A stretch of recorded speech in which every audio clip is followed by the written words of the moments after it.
आज के दौर में जब हर हाथ में कीबोर्ड और टच स्क्रीन है, तो सदियों पुरानी कर्सिव राइटिंग पर ना एक बहुत बड़ी बहस छिड़ गई है। सवाल ये है कि क्या ये बस एक पुरानी आदत है जिसे अब छोड़ देना चाहिए, या फिर ये हमारे दिमाग के लिए कोई ज़रूरी एक्सरसाइज है। चलिए, आज इसी बात का पता लगाते हैं। तो सोचिए, एक तरफ है वो कलम और स्याही की दुनिया और दूसरी तरफ कीबोर्ड्स और स्क्रीन्स की। क्या ये दोनों दुनियाएं एक साथ चल सकती हैं या फिर एक को दूसरे के लिए जगह बनानी ही पड़ेगी? आज की हमारी पड़ताल में हम इसी सवाल का जवाब ढूंढने की कोशिश करेंगे। अच्छा, तो सबसे पहले ना चलिए सिक्के का एक पहलू देखते हैं। उन तर्कों को समझते हैं जो कहते हैं कि कर्सिव सिखाना और इस्तेमाल करना बहुत ज़रूरी है।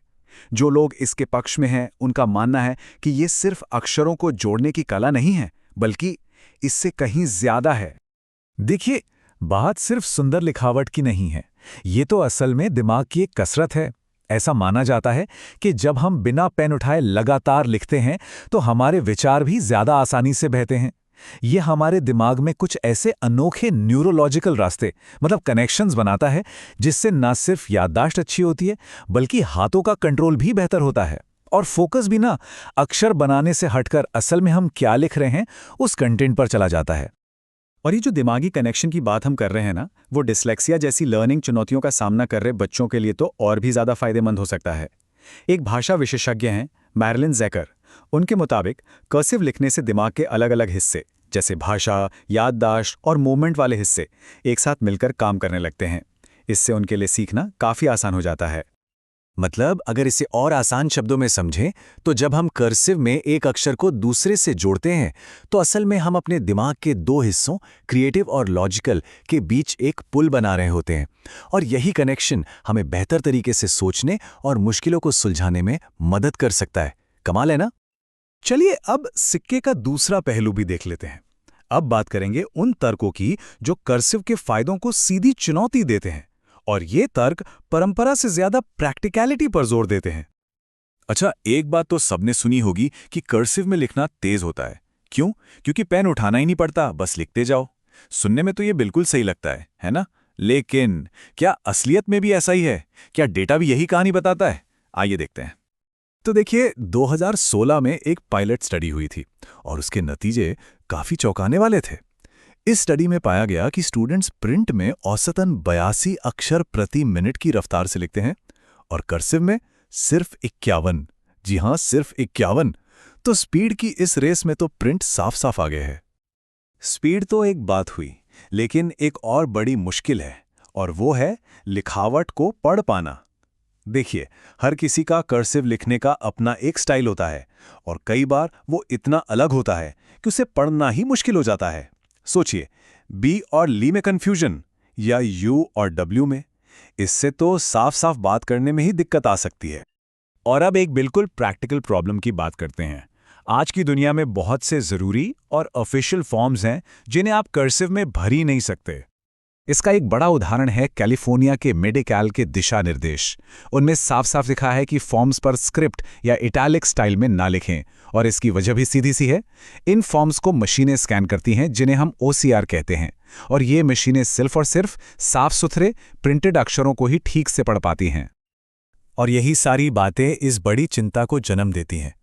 एक पब्लिक फोरम पर किसी ने लिखा, हमने कर्सिव सीखने में इतना वक्त बर्बाद किया, ये सोचकर ही तकलीफ होती है कि उस वक्त जो चीज़ पुरानी हो चुकी थी, उसे सीखने के चक्कर में हम कौन कौन सी ज़रूरी स्किल्स से चूक गए होंगे। मतलब, क्या वो वक्त टाइपिंग या कोडिंग जैसी आज की ज़रूरी स्किल्स सीखने में नहीं लगाया जा सकता था? सवाल तो बड़ा है। तो अब तक हमने पक्ष और विपक्ष दोनों की दलीलें सुन ली। तो क्या इसका मतलब यह है कि हमें प्रिंट या कर्सिव में से किसी एक को चुनना ही पड़ेगा? शायद नहीं। असलियत तो कुछ और ही है। चलिए देखते हैं कि ज्यादातर लोग आज असल में लिखते कैसे हैं। जवाब प्रिंट वर्सेस कर्सिव है ही नहीं। असल में ज्यादातर लोगों के लिए ये दोनों का एक मिला जुला रूप है। मतलब, लोग न तो पूरी तरह से प्रिंट में लिखते हैं और न ही पूरी तरह कर्सिव में। वो दोनों का एक मिक्स, एक हाइब्रिड स्टाइल अपनाते हैं, जिसे कभी कभी प्रिंट स्क्रिप्ट भी कहा जाता है। और ये शायद हैंडराइटिंग का एक नेचुरल इवोल्यूशन है। जरा इस पे नजर डालिए।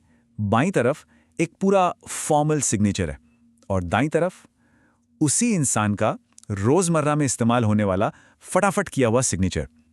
ये क्या दिखाता है? यही कि लिखावट एक बहुत ही पर्सनल चीज है जो हमारी जरूरत के हिसाब से बदल जाती है।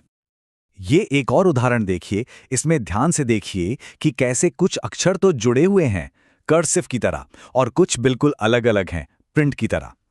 ये एक बिल्कुल यूनिक अनोखा स्टाइल है जो सिर्फ इसी इंसान का है। ये ना तो पूरी तरह प्रिंट है ना ही कर्सिव, ये उससे कहीं ज्यादा पर्सनल है। और मजे की बात यह है कि एजुकेशन सिस्टम ने भी इस हाइब्रिड अप्रोच को पहचाना है। 1978 में एक लिखावट का सिस्टम बनाया गया था जिसे डीनेलियन मेथड कहते हैं। इसका मकसद ही यही था कि प्रिंट और कर्सिव के बीच की दूरी को कम किया जाए। इसमें बच्चों को ऐसे प्रिंट लेटर्स सिखाए जाते हैं जिनमें छोटी छोटी पूंछ होती है ताकि बाद में उन्हें जोड़कर कर्सिव लिखना आसान हो जाए। तो अब सवाल ये उठता है कि अगर ज्यादातर लोग इस मिले जुले स्टाइल में लिखते हैं तो क्या ये उनकी पर्सनालिटी के बारे में भी कुछ कहता है? कुछ थ्योरीज तो हैं, हालांकि वो काफी विवादास्पद हैं। कुछ लोगों का मानना है कि ये जो मिक्स स्टाइल है ना, ये किसी इंसान के बारे में गहरे मनोवैज्ञानिक सुराग दे सकता है, जैसे कि कोई अनसुलझा ट्रॉमा। और कुछ लोग तो ये भी दावा करते हैं कि ऐसा स्टाइल कुछ सीरियल किलर्स की लिखावट में भी देखा गया है। लेकिन यहां पर एक बात बिल्कुल साफ कर देना जरूरी है। ये सारी बातें सिर्फ अंदाजे हैं और इन्हें साइंटिफिक तौर पर माना नहीं जाता है। ज्यादातर लोगों के लिए इस तरह से लिखना किसी गहरे मनोवैज्ञानिक राज की निशानी नहीं है। ये तो बस अपनी सुविधा और आदत की बात है। तो फिर इन सभी तर्कों को, फायदों को, नुकसान को और असलियत को ध्यान में रखते हुए हम आखिर किस नतीजे पर पहुंचते हैं? तो देखिए, निचोड़ ये है, कर्सिव से दिमाग को फायदे हो सकते हैं, लेकिन ये अक्सर प्रिंट से धीमी और कम प्रैक्टिकल होती है। असल दुनिया में ज्यादातर लोगों ने इसका हल निकाल लिया है, एक पर्सनल हाइब्रिड स्टाइल अपनाकर। और सच कहें तो ये बहस सिर्फ उपयोगिता की नहीं है, बल्कि इस बात की है कि हम एक स्किल के तौर पर हैंडराइटिंग को आज कितनी वैल्यू देते हैं। और शायद असली सवाल ये है ही नहीं कि हम कैसे लिखते हैं, प्रिंट में, कर्सिव में या मिक्स करके। शायद बड़ा सवाल ये है कि आज के डिजिटल जमाने में हम हाथ से लिखते ही क्यों हैं। अब ये एक ऐसा सवाल है जिसका जवाब हम सबको अपने अपने लिए सोचना होगा।